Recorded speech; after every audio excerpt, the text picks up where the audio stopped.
Up next, Authentically Detroit welcomes Aaron Marsh and Stricker of LifeBUILDERS Detroit to discuss how they're pouring into a community on the city's east side. But first, our new segment with Alex B. Hill of Detroitography, Detroit by the Numbers. Keep it locked. Authentically Detroit starts after these messages. Have you ever dreamed of being on the airwaves? Well, the Authentically Detroit Podcast Network is here to make those dreams come true.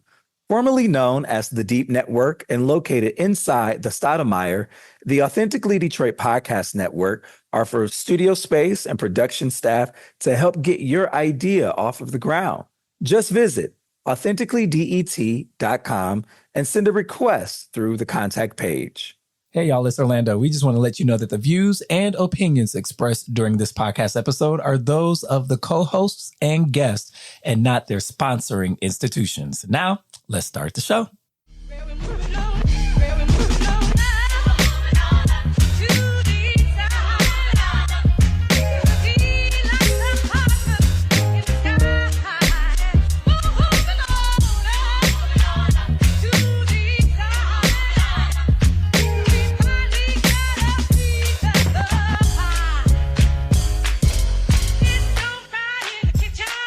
Hello, Detroit and the world. Welcome to another episode of Authentically Detroit, broadcasting live from Detroit's East Side at the Stoudemire, inside of the East Side Community Network headquarters. I'm Orlando Bailey. And I'm Donna Givens-Davidson. Thank you for listening in and supporting our efforts to build a platform of authentic voices for real people in the city of Detroit.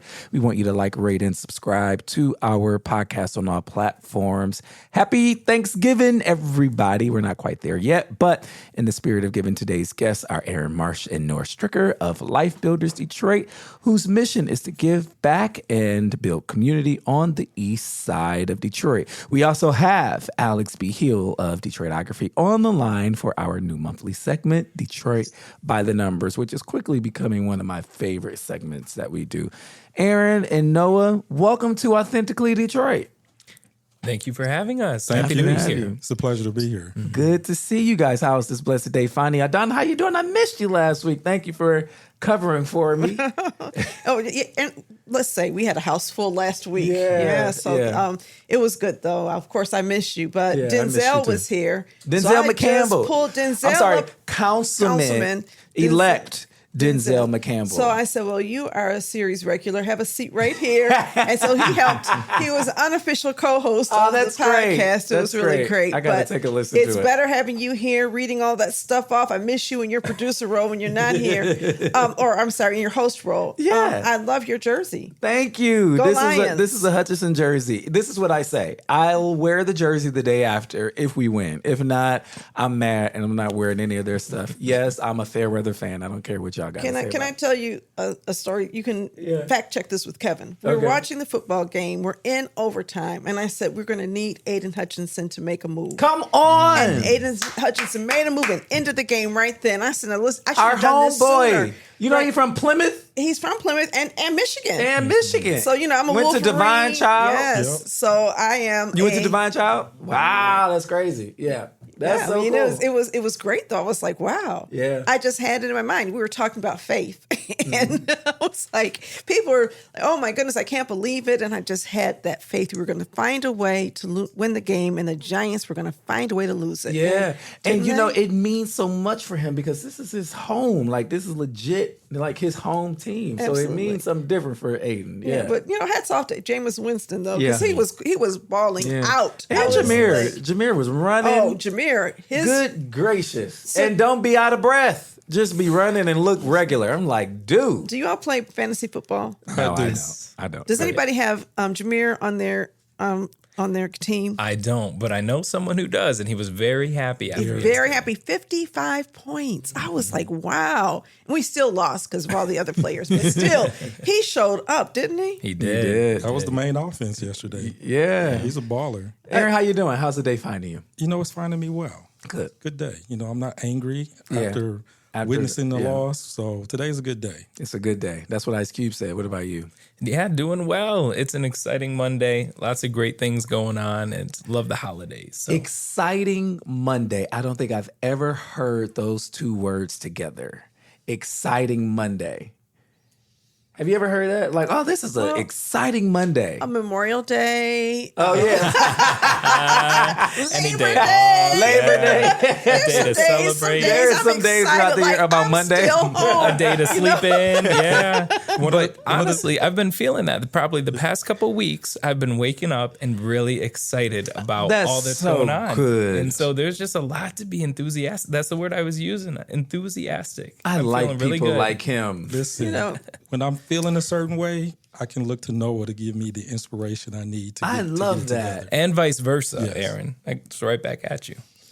How you feeling on Monday? Well, I get to see you on Mondays most of the time. Yes. And that's always a good thing. Orlando used to work here. Yeah. And so we used to bonded hang out a then. lot. He used to hang out then, Yeah. and now he has moved out and up. And so Mondays are the days where we can regularly expect to see each other Yeah. and have good conversation, which is how this podcast started. We get to do it. We get to do it. beautiful. And listen, we're so excited. This is a new segment. We're calling it Detroit by the Numbers, highlighting significant data and numbers from the past month for Detroiters. Here is Alex B. Hill, Detroitography, and chairperson of the City of Detroit's Go Data Commission. The Go Data Commissioners are a diverse group of stakeholders, including data experts, community leaders, and representatives from various sectors. The commission is dedicated to ensuring that the city's open data initiatives serve the needs of all residents and promote an informed citizenry and decision-making. Sometimes there are numbers and data points in the news, but it's hard to know the context behind them. So let's talk about them and dig in. Alex, are you with us? Can you hear me? I'm with you. You sound great in the van, picking up the kids from school. What numbers do you have for us this month? Yeah. First number I've got is 588. Wow. All right. Talk about it. And that's the number of pages in the new Detroit Reparations Task Force report. So I know the report was due last year, but the commission has taken 2 years, and now they've got this really robust report. Honestly, I have not made it through all the content. I haven't either. I was talking to somebody who worked for the city putting this together. What he said to me last night, it was actually last night, is that the actual report is like 167 pages, and then you got like appendixes and references and stuff that makes out the rest of the report. That's what he told me. I'm like, okay, good, because I saw 588. I skimmed it. I looked at the titles. Nothing new. Mm-hmm. And, I think there's that cynical part of me that says that we're having conversations about reparations and we really need systemic fixes to stop some of the injustices from going forward. Like, I have 0% confidence that we are going to have reparations. We can't even tell history accurately. They're banning books. Are there things that we can do to close the divides, close the gaps between Black wealth and white wealth? Some of the legacy of all of this injustice is still with us, and we spend so much time looking back that we don't spend enough time saying what are the present inequities in our system right now. So hats off to the people who read the report and who wrote the report. I know Desiree Ferguson is a friend, and she put a lot of effort into it. I'm a student of history, and so I don't think that this is new to me. Mm-hmm. But again, I don't want our attention so focused on trying to achieve reparations that we are not trying to achieve those things that are within our grasp right now. Is there a policy route that they outlined in the report, Donna, for some of the recommendations? What are they saying? Things about housing and giving preferences for this. I mean, it's the Michigan Constitution. We had a constitutional amendment that says you can't. And I get it. I'm not saying we shouldn't. I'm a believer in that. Mm-hmm. One of my concerns about this conversation, though, is that sometimes it devolves into who should and should not get reparations. What continent were your ancestors enslaved on? And oh God, how long were they people. enslaved? And were you in the house of the field? Where we are already so divided, and it creates more conflict and dissension. My son-in-law is Nigerian, and Nigeria had a really fun experience with colonialism, just like we've had some experiences here. And yet people have become so divided. So I think I have really mixed feelings. As somebody who believes morally we should have reparations, Yes, they did it with Japanese people, but the Japanese people had Japan. There's international pressure to create that. Whereas I don't think that it happens without that kind of international pressure, because the arc of the universe may bend towards justice, but our laws don't necessarily do it without force. Donna, is there any conversation at the Sheffield transition table around this report and what the Sheffield administration may want to do with it? Our focus is on policy and what can be achieved by this administration in the first 100 days. I think it's very focused on pragmatic solutions, on systems, fixes, and that's where my brain lives. And so it's a good fit for me to be in those conversations. I think having that report is important to elevate people's consciousness and understanding of historical injustices. So I don't want to minimize the importance of a reparations report, but I don't think we should view it as a policy Bible or something that's going to move our community forward, because there are so many reasons why it won't happen politically, legally, and all of those other things. And so, again, I think sometimes our expectations that this is where we should be can be a distraction. Alex B. Hill, by the numbers, what other numbers do you have for us? Yeah, our next number is 36.6%. And that's our number of households that rely on SNAP or Supplemental Nutrition Assistance Program to put food on the table. And so I in see other words, food stamps. Because most people Right. don't call it SNAP. People call it food stamps. Okay. Or the bridge card. Yeah. Go ahead, Donna. What were you saying? Yep. And I'm seeing here that 25.9% of these are households with children, which tells me that a lot of the people relying on SNAP are actually seniors. There is a large percentage, yep. And it's right. So 1 in 4 households with children rely on SNAP food stamps. I see. 1 in 4 households with children, and then 36.6% of the overall Detroit population. So Right. who constitutes the other percentages that bring us to 36.6%? Yeah, you're right. The other big segment is seniors. Get a job in our community. I'm sorry. What's that? No, I'm just saying, people say they should get a job telling us Go check the receipts at the Walmart. Okay. It's so crazy to me, though, because It's people have insulting. such It's insulting is what it is. misunderstanding of who's actually receiving these benefits, and the extent to which we are putting our most vulnerable populations in a situation where food is, scarce is crazy to me. Right. And the average, I think it's also helpful for people to understand the average income for folks that rely on these benefits is just over $20,000 a year. My Lord. That's not enough. Yeah. But you know what? In this economy. $20,000 a year, you don't get that by not working. And unless you have Right. Social Security. I mean, $20,000 a year, that means you're working a low-wage job, keeping your wages low to keep prices low so that the rest of us can afford to live the way we do. I think it's important. We used to talk about essential workers. It would be great to get a number of how many of these people, and I know that we don't have enough, there's not enough data points to point to, but how many of these people who rely on SNAP benefits were considered essential workers? We were all hiding at home. Right. Yeah, Exactly. Right. Exactly. And had to go to work. Right. Detroit by the numbers. Alex, what's the next number? Next, we've got $63 million. And that's the amount of funds that were spent on home repairs in 2024. And that's from the Detroit Home Repair Census that just came out. You can look that up and read the whole report. But the majority of that came from ARPA dollars or the American Rescue Plan Act. And that accounted for some 3,058 home repair interventions across 2,628 addresses. Yeah. It's also philanthropy, though, right? Because we are participants in the Detroit Home Repair Fund. And I see that Rocket is one of the groups that published this fund. So this is with all of those resources put together, excluding DTE, right? Right. Yeah. Yep, I think so. And I know they're the Gilbert Family Foundation is the primary backer of the Detroit Home Repair Fund. Yes. The Detroit Home Repair Fund is largely the Gilbert Family Foundation, although I believe DTE is a participant in that. We do a lot of energy efficiency upgrades on homes, which are significant. And so when you combine those resources, it's probably greater than $64 million. And yet we're hardly making a dent. I think the U of M study said 38,000 homes in dangerously poor repair in the city of Detroit.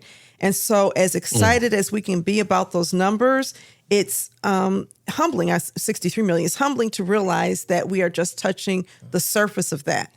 It'd be interesting to figure out how much money it would take for us to truly repair every home. Now, we had a conversation with the current mayor about this a few years ago with an organization of group of people who I was talking to. And he said, it would take almost $1 billion for us to repair every home that needs repair in the city of Detroit. And that's unrealistic. I said, but we're going to spend almost $1 billion tearing down vacant homes. So it's a matter of priorities. Right. And I was told that the role of government is not to do that, to take care of private homes. The role of government is to tear them down or whatever. And I said, well, is the role of government to build stadiums? And that was the last time this current mayor was willing to meet with me. But I think the point is, because it's a question, how you treat the most vulnerable people says who you are as a society, whether it's seniors eating or, in my opinion, housing is a human right.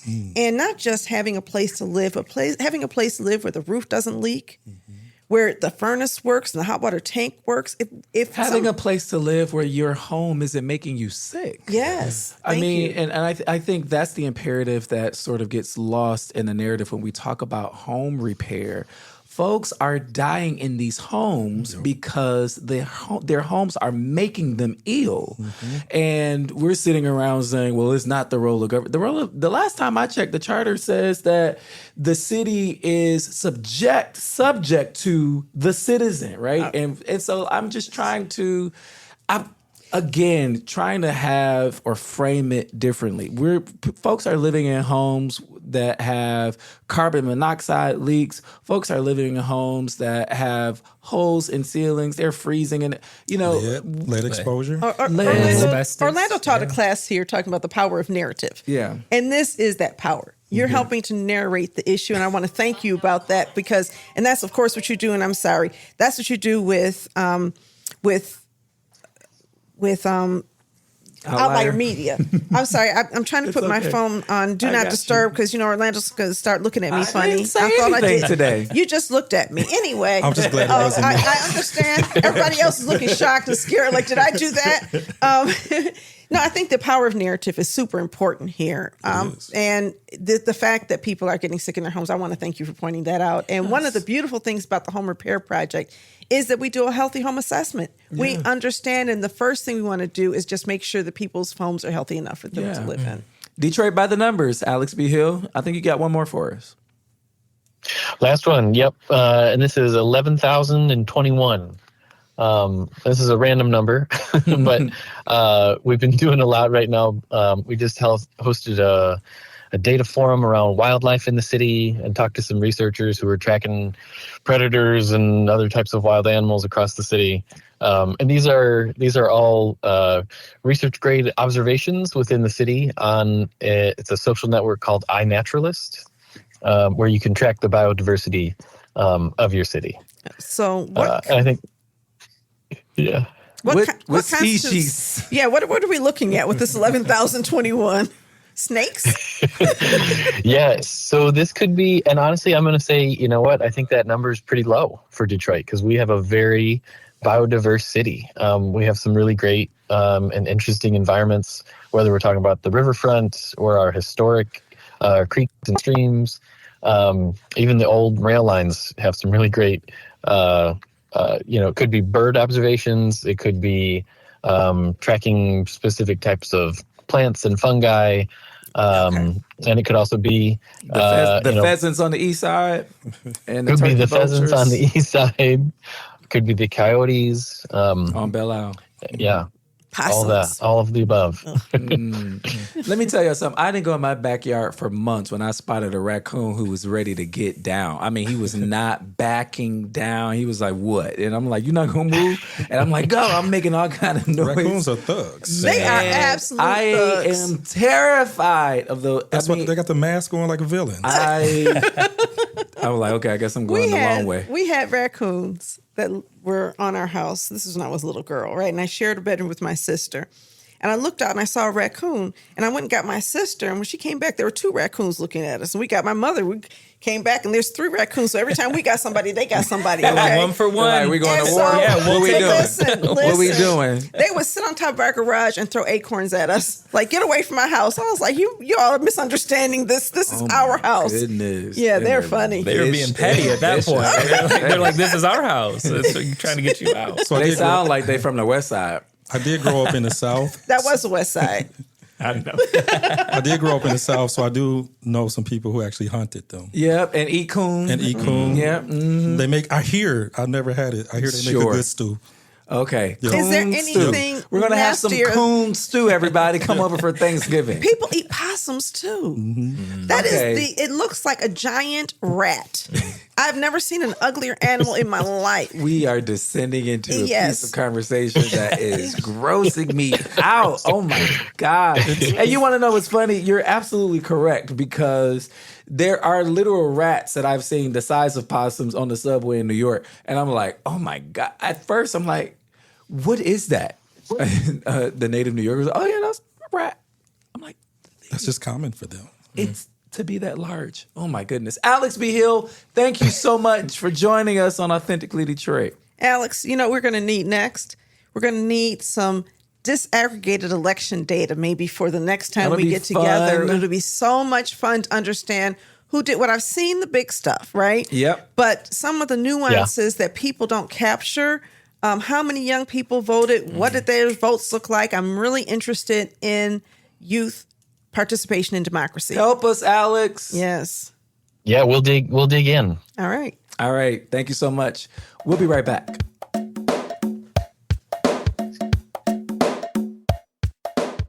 Interested in renting space for corporate events, meetings, conferences, social events, or resource fairs? The Marsh Detroit Small Business Hub is a 6,000 square feet space available for members, residents, and businesses and organizations. To learn more about rental options at Marsh Detroit, contact Nicole Perry at nperry@ecn-detroit.org or 313-331-3485.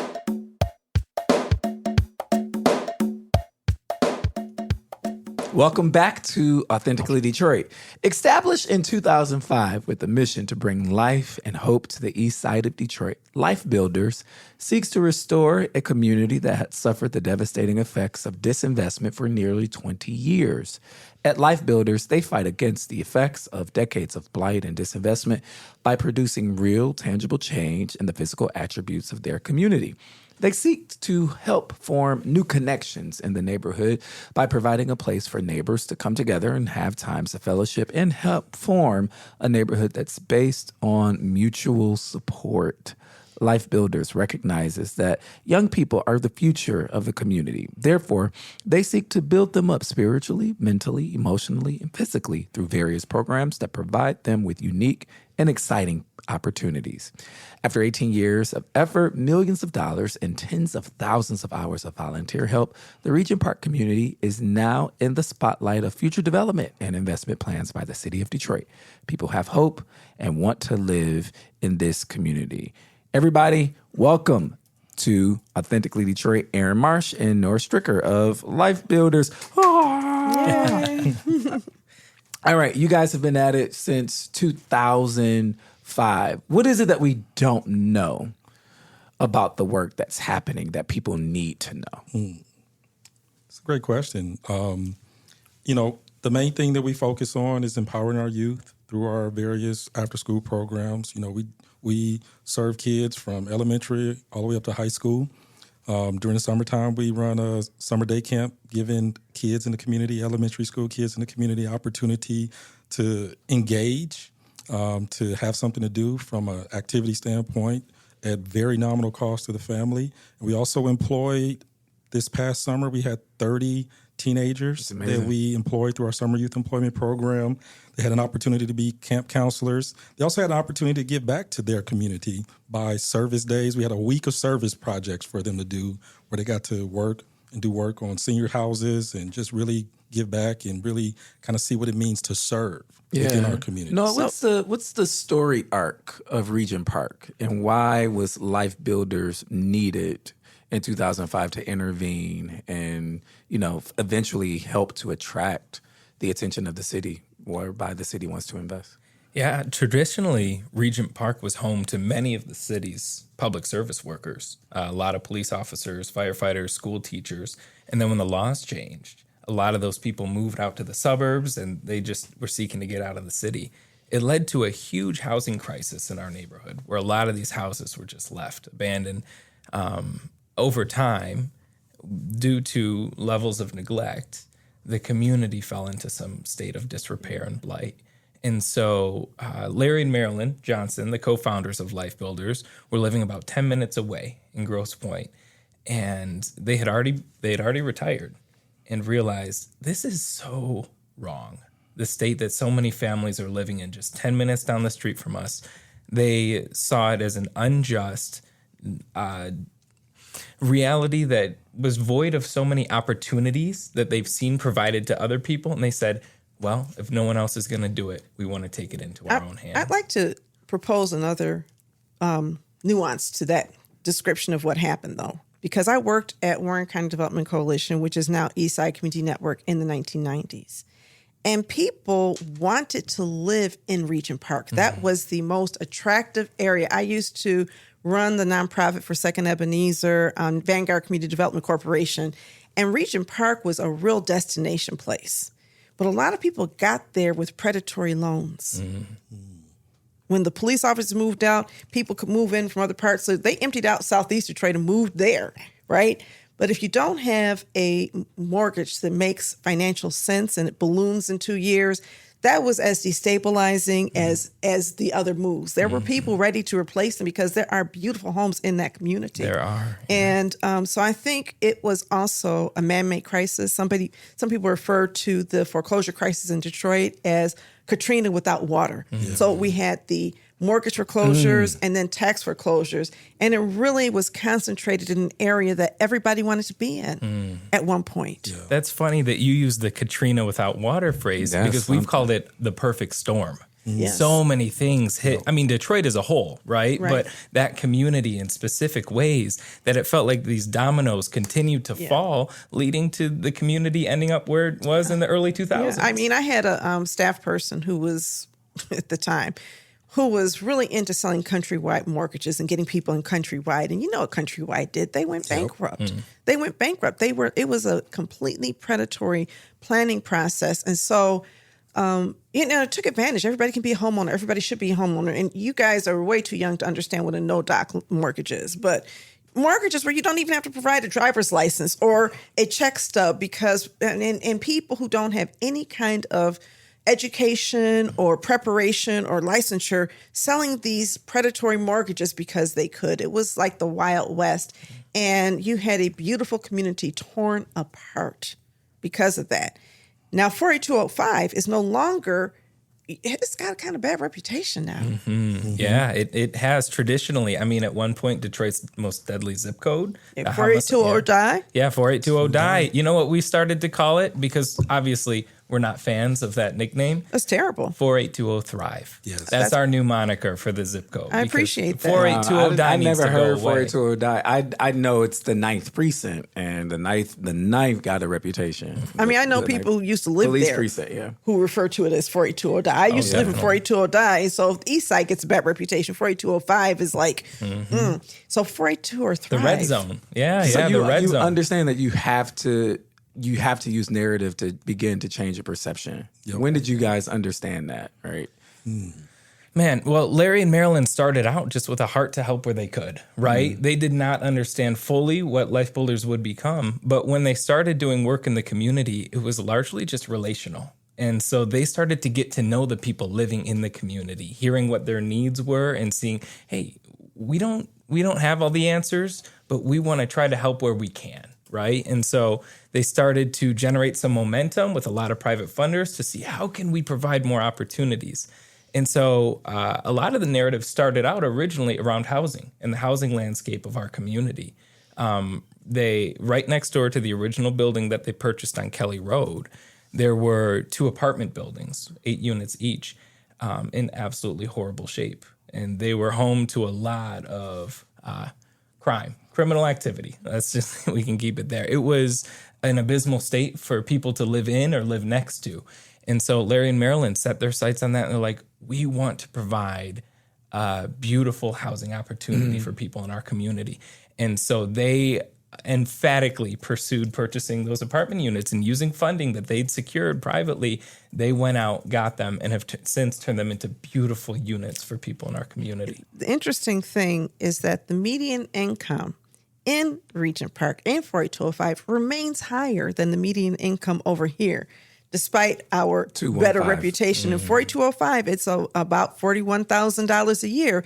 We're just over $30,000 over here. And over 215. here in 215, 214, 213. You're not, and so it was so surprising to me when somebody came to me and they were talking about doing a project there, and I looked it up. I was like, "How did this happen?" Because the stereotype is there. Yeah. It is, and to be fair, a ton of gang activity and violence was taking place in our zip code. Right, and that's if you look up the Death by Instagram news story. I mean, there is an incredible series of articles written about the Bloods in Detroit operating in Regent Park. And there was an incredible change that's taken place since so much progress has been made in kind of moving that criminal, really diminishing that criminal activity. You activity. guys have been doing gang work? You guys been working with the gangs and stuff like that? No, I'm seriously, I know there has been many iterations of Operation Ceasefire all over the city,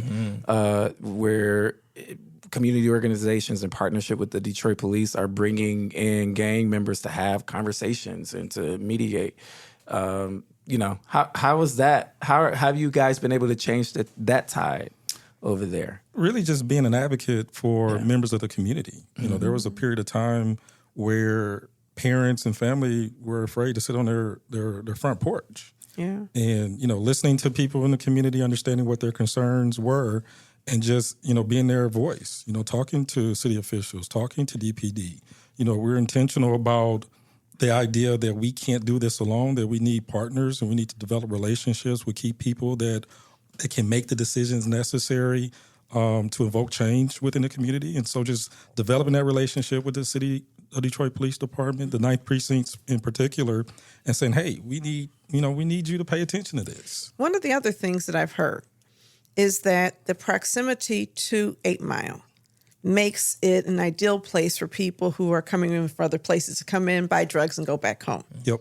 And so somehow, although being closer to the suburbs, the suburbanites were coming and buying the drugs, right? But there's and it's the a border community is more attractive than having to go into the city. Is that something that you found to be true, or is that just a reputation? Well, it's absolutely true. And what we've tried to do to diminish that is strategically work to acquire those assets where, you had squatters were primarily the ones that are setting up these operations, if you will, in the neighborhood, and where there were opportunities to acquire those pieces and then transform them into a home where a family can now reside to eliminate, the amount of volume that was flowing out of that community. Because, this side of town, Southeast Detroit, used to have a really high concentration of drug dealers back in the day, right? White Boy Rick was over here, the Chambers brothers, all of those people. As it depopulated, though, I always say drug dealers are entrepreneurs. And the drug dealers had to follow the users. And this was no longer the place to be. Nobody's coming into Southeast Detroit for that when you can do it right in Northeast Detroit. And so you saw this movement. There are people in this community who we were doing crime data. I don't know if you remember doing the crime data, and you were giving the crime data to some people in the community. CompStat. And they were like, wait a minute, there's been no murders here? Yeah, there's been shocked. no crime here? It's like, nope. The gangs picked up and went east, northeast. So, it's one of the So I'm glad to hear that you have been intervening. I also want to talk about your faith roots, because this is not just another community development organization. You guys are really rooted in your beliefs. Can you talk about that? Yeah, you're exactly right. We're a faith-based organization.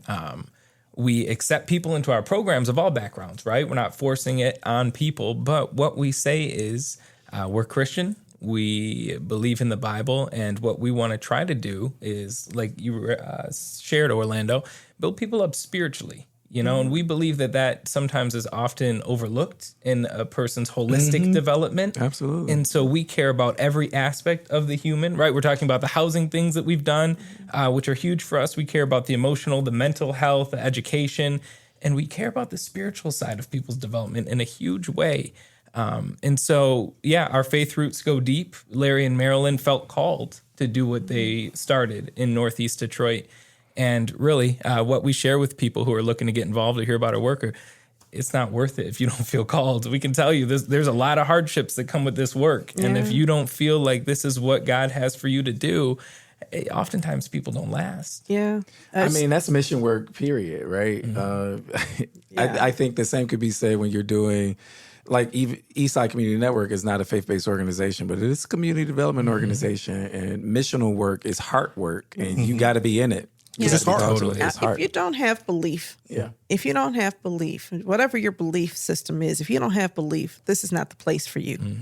I used to, when I ran Vanguard Community Development Corporation for Second Ebenezer Church, I remember having conversations with the bishop there, he was a pastor then, and talking about the importance of hope in change. Yeah. Change, hope precedes people changing their lives. If you don't believe, if you can't see it, and spiritual development, spiritual support is what gets you there.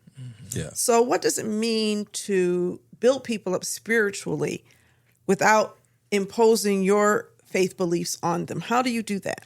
I think it really starts with what we believe about each and every person, and that is that they have value, right? Every single human soul has value, because as a faith-based organization, we believe every single person is made in the image of God, which means that they are created with purpose and value, and they are worthy of love and care. And so that's really what has driven our organization over the years, is we care about you because we believe God cares about you. And so that starts with sharing them their what we believe to be so much value. So when I show you love, yes, that improves your spiritual. When I walk my walk, then you see it, and you may want to emulate that walk, even if we're not talking and having conversations about Christ. I am acting on that mission. Is that your thought? Exactly. And they experience the love of God through us loving on them, right? Even if it's just them getting some food for a Thanksgiving meal, right? That is an act of service that we are communicating a care and a love for them. And so, sure, we have people come into our programs from different faith backgrounds and things like that, and we love them. We welcome them because we believe that we should be accepting of everyone in and around our community. And that's just because every single person has value. Now, is there a church that is connected to your movement? We're not a local church. We don't have Sunday morning services. Some people would say that LifeBUILDERS is their church, but we don't claim to be. We're a local body of Christians looking to impact our community, but we don't have like an actual church. So you guys belong to different churches? Yeah, our staff would, attend different churches or involved in different areas of ministry and things in the city and around it. So, yeah. All right. Can you guys talk a little bit about your various roles within the organization? Like, Aaron, what do you do there? I serve as the director of finance. So I manage our finance and accounting. I manage our grant accounting. I oversee the financial aspects of all of our development projects. So essentially everything with a dollar sign I end up touching in some capacity. Nice. What about you? I'm our deputy director. Nice. So I'm helping lead the organization in a sense with strategic partnerships and outreach. And a lot of my background comes from the youth and children programming side. So still involved there. Excited to see, as we're celebrating 20 years a lot of the questions we're asking is, how can we have even greater impact over the next 20? And you guys had something over the weekend, right? What happened over the weekend? Yeah, we had our Thanksgiving holiday giveaway. So we were able to serve around 125 families, even more. I think some more went out today that was donated to our organization, along with gift cards so that people could, get some items specific to their families. And we just welcome people from our community to come in and help support them. Cost of groceries is getting crazy, right? This economy. Yes. There's a lot of people in our community who their income has not risen in accordance with the cost of goods going up. And that's I'm glad you pointed that out, because over these past 12 years with the current mayor in office, housing prices have skyrocketed. Incomes have not.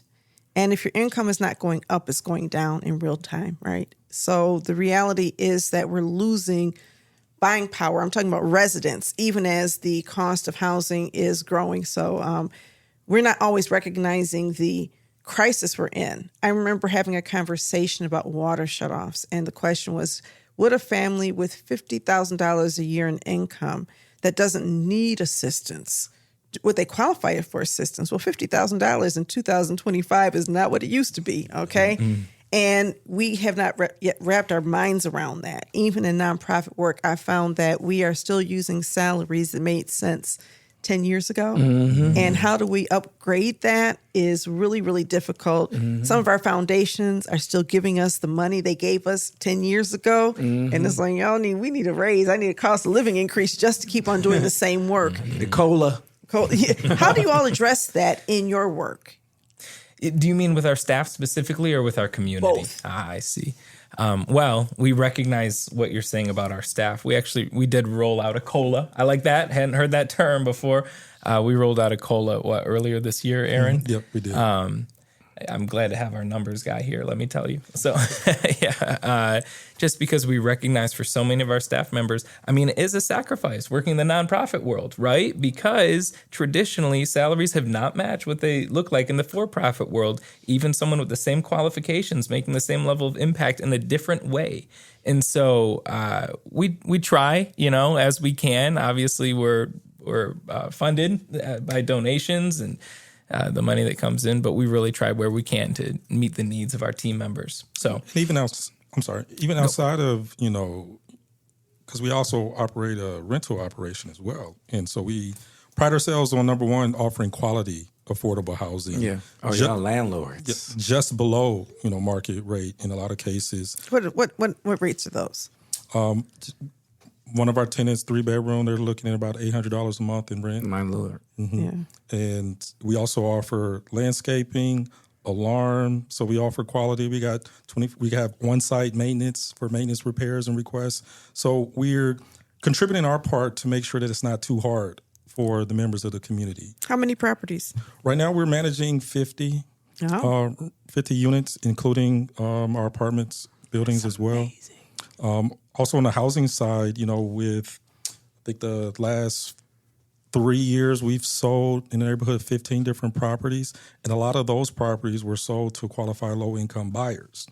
And so while we're trying to make a difference with stabilizing that community through home ownership, we're also looking for opportunities and partners with different finance organizations to make sure that your everyday person can afford to buy a house. Yeah, I was going to ask about the mortgage access. What does that look like? With the work that we've done in the community, we've seen mortgage access increase. Okay. Just from my personal experience, I actually bought a house in Regent Park. And congratulations. This was 10 years ago, 12 years ago. And at the time, it was hard. The bank denied the appraisal, and so we worked with another lender that was more favorable to purchasing a home in the city of Detroit, and we finally got the deal done. But it was hard 12 years ago to finance a house in the city of Detroit. But what we're seeing is that lenders are more open than they were then to finance purchases in the city of Detroit, and it's really helped us help more families move into the community. So tell us about yourselves, where you're from and how you got into this work. I Yeah, to be fully transparent, I was essentially born into it. Larry and Marilyn Johnson are my grandparents. Oh, wow. And so I've seen life. I still remember the conversations about what are we going to call this thing? What are we doing? You know, How on the old were you? northeast side of the city. 20 years ago. So I'm 28 now, so just 8. Oh, yeah, wow. yeah. And that was where my heart first started to begin to get stirred. And watching Larry and Marilyn, other members of our family, friends, connections over the years get involved and support this work, it was awesome. But let me tell you, in some ways, it almost made me want to run. So you grew up in Grosse Pointe or I did. Detroit? Yep, I did. What school did you go to? I actually went to Parkway Christian, Sterling Okay, Heights. all yeah, right. So it's 16 and Shaner. Oh, okay. Yeah. So you never went to the public schools there? I didn't actually. Okay. No. All right. Yeah. What about you? So I've been involved with Life Builders now for 15 years. Where'd you grow up? I grew up in Arkansas. I was born here in Detroit. Long story short, my father and my mom moved down to Arkansas when I was a toddler. And so We're in Arkansas. Pine Bluff is where I grew up. Pine Bluff. Yeah, went to University of Arkansas, Fayetteville, moved back here, finished up my education collegiately. Also worked actually in banking and finance. Before I came to Life Builders full time, I was actually an investment advisor. Yeah. I actually met Larry when I worked for Chase Bank on Kelly and Woodcrest. Kelly and Woodcrest. Yep, I worked there and I met Larry. The long story short is he was running a summer youth employment program for the teens, and he was upset that they were getting their paychecks, taking them to the corner store, Trying to cash them and paying that fee. and paying that fee. And so he wanted me to come in and talk to the kids about financial literacy and open up bank accounts. And then after that first meeting with him, I said, hey, if you ever need anything, let me know. And then I got a call from him probably a week later. We had lunch. Next thing I know, I'm, working with teen boys for our Tuesday night boys program. And next thing I know, I'm leading it. Then I'm on the board of directors. And then I just felt a call to leave corporate That's how they America. get you. That's how they get you. That's how they get you. One lunch is One all lunch it takes. is all it takes. You know, that's a beautiful story. How did that change your life? Honestly, it's been a blessing to me. Meeting Larry really blessed my life in a lot of different ways. At the time, I needed personally some spiritual accountability. And meeting Larry and then working with the teen boys gave me that at a time that was crucial for my spiritual development. What does that mean? Well, I will say this. I grew up in a Christian household. Matter of fact, my father was a pastor. But I felt at the time a little bit rebellious in a sense. You're PK, I was a right? PK. Yeah. And so I was probably living a little rebelliously. And and just coincidentally, the Holy Spirit kind of found a relationship that kind of pulled me into where I need to be spiritually in order for me to fulfill the purpose and calling that I had on my life. And so being a part of Life Builders helped me grow as a man, helped me grow spiritually, helped me grow as a leader. I wasn't feeling totally fulfilled in my professional career at the time. Yeah. And then, I just felt the tug that, this is not what you're supposed to be. Having the same conversation over interest rates every day with your client, you're called to do something greater and have a greater impact. So I was in Arkansas recently for my niece's wedding. I was in Little Rock. And before going to Arkansas, I was prepared to go into this red state and be subjected to so much racism. But my niece is getting married, so of course we're going in. A whole lot of us came from Detroit. And we got there, and it was the friendliest place I have ever been in my life. Those people are so friendly. I don't know who they voted for or what their thoughts are, political beliefs, but they were nice. Was that your experience in Pine Bluff? Overall, yeah. Pine Bluff, interesting enough. So I moved here in 2001. At the time, Detroit was the number 1 city violent crime per capita. Number 2 was Pine Bluff, Arkansas.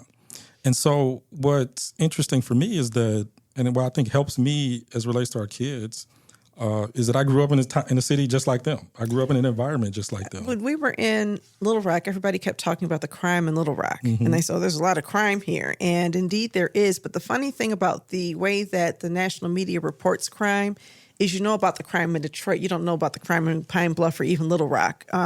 There's this bias in reporting, wouldn't you say? It was number 2. But we would not know that. Did you ever know that, Orlando? No. Let me tell you what we would hear. We would hear about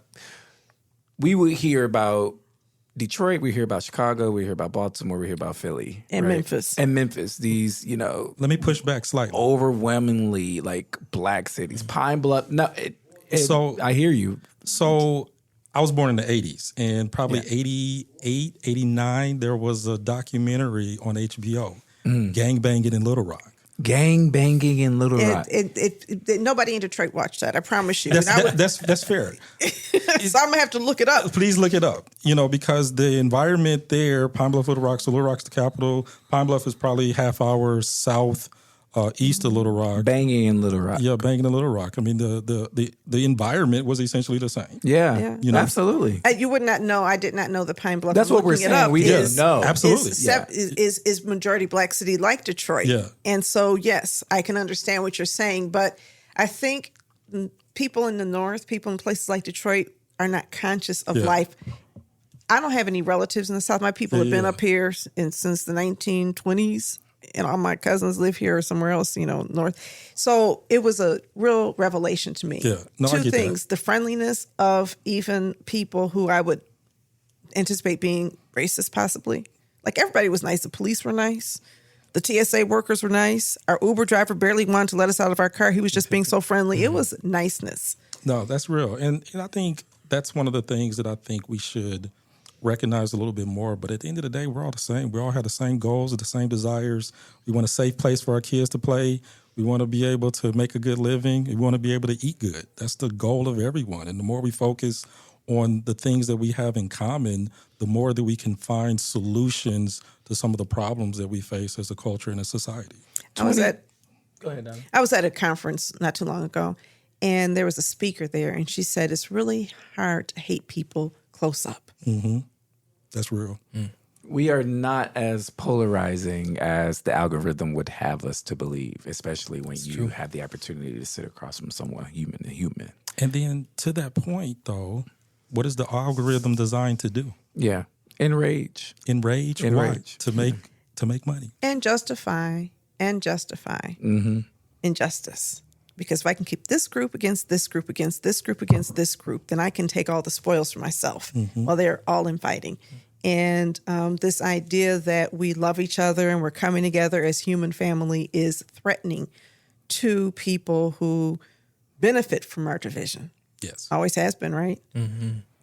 20 years. What's the story of impact of Life Builders? And what are y'all doing to commemorate 20 years? Well, actually, earlier this month, we had our 20th anniversary celebration, which was really awesome. We had about 300 people out. And where was it? It was actually at Bethesda. So it's a church, the 16 in Shaner. We did a collaboration with them for a program we have running with them. And so we had our celebration out there. Fancy. Yeah, it was really neat. It was people enjoyed it, and it was a sweet time. But 20 years, man, the story of impact. I mean, Aaron, you could piggyback off this with me, but to date, we have touched and helped transform about 150 properties in our community, and millions of dollars invested back in our neighborhood. We have had thousands of people come through some of our programs, and honestly, at this point, we're really grateful for the rich history of the organization. But we're pumped about what the next 20 years have to bring. And Aaron and I are feeling a lot of excitement. That's I was getting back to that enthusiasm. No signs of slowing down. 28 years old. You got some years ahead of you. Yeah. Who knows, right? I would love to be there as long as the Lord would have me. I hope Aaron and the rest of our team, we've got a great team. And so they stick it out with me.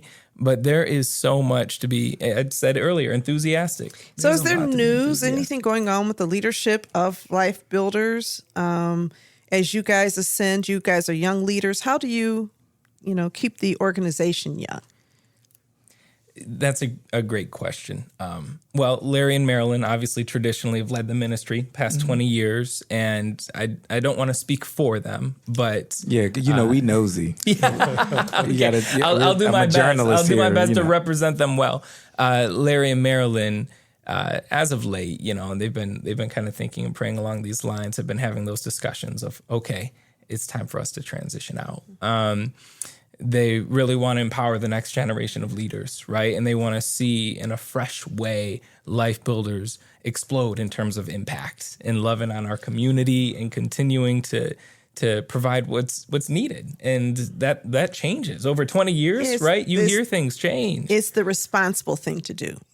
It is responsible as leaders when we get to a certain age to think through who comes next. You're thinking through that too, I am. Donna? I Yeah. am. I was on a panel and they were saying, in 5 years, where are you going to be? And I'm like, in 5 years, I'm going to be 67 years old. I hope to be retiring, or not retiring, but I'm not going to do this forever, nor should I. I think when I look at young politicians, I look at young leaders, they bring something different to the table, and we need to allow for that. Yeah. Sometimes it's scary because I don't want to be irrelevant, but I know I'll be relevant whatever I'm doing, right?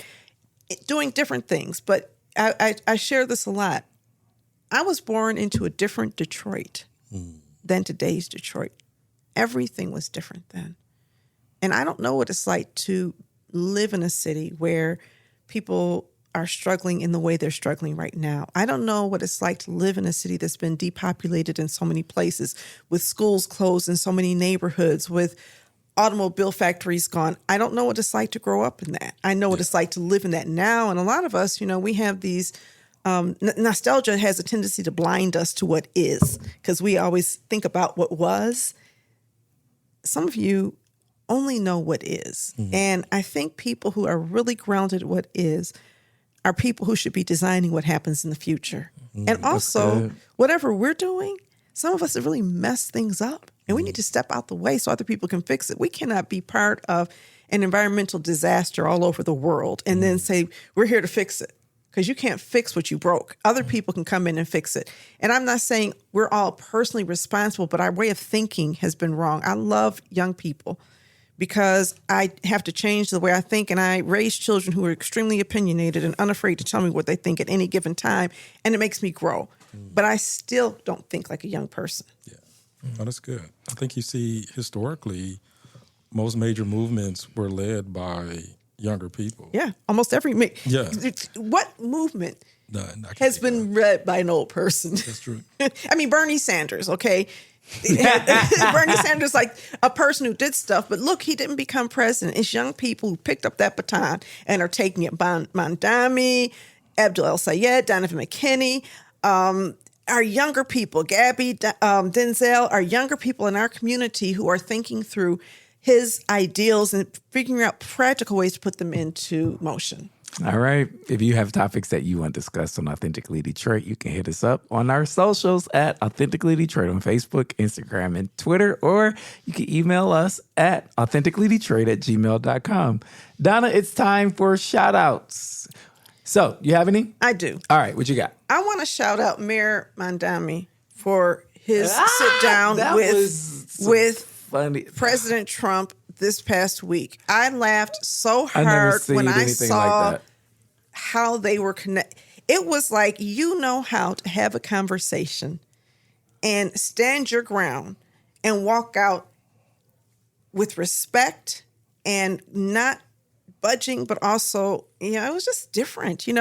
Our friend Eric Thomas said, he needs to teach communications courses to people, because knowing how to communicate with people who you consider your enemy and walk out having them praise you is an unusual skill set.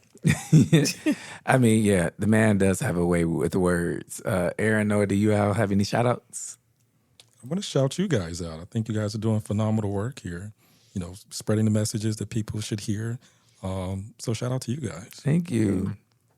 Yeah, I second that. I think that the things that you guys are talking about, obviously bringing your areas of expertise, and you said earlier that a lot of this started because of the conversations you guys had one-on-one or maybe in a smaller group setting.